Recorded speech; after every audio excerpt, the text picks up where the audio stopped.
শুনতে কি পারছো? যদি পারো তবে আমি তোমাদের অতীতের একজন, এই সময় থেকে ঠিক 100 বছর পেছনের মানুষ। হয়তো 100 বছর পরে যারা এই ভিডিওটা দেখবে তখন আমি আর বেঁচে থাকবো না। আজ থেকে 100 বছর পর কেমন হবে আমাদের এই দেশ, কেমন হবে এই শহরগুলো কি আরো আধুনিক হয়ে যাবে?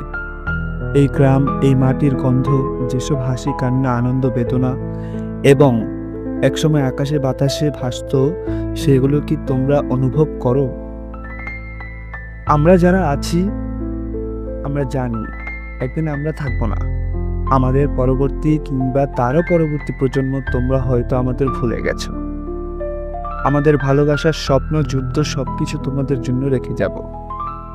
আমাদের গল্প থাকবে পুরনো বইয়ে বা পুরনো ভিডিওতে, হয়তো বা পুরনো কোনো ধুলোমাখা ডায়েরিতে।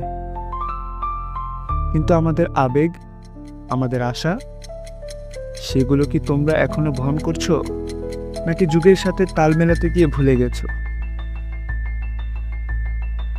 আমরা হয়তো চলে যাব, কিন্তু আমরা তোমাদের চোখের তারায় থাকবো, তোমাদের দুঃসাহসী স্বপ্নে, তোমাদের সাহসী সিদ্ধান্তে। এই দেশ, এই বাংলাদেশ একদিন আমরাও ভালোবাসতাম তোমাদের মতোই, হয়তো তোমাদের চেয়ে একটু বেশি। তোমরা কি আমাদের কথা মনে রেখেছো?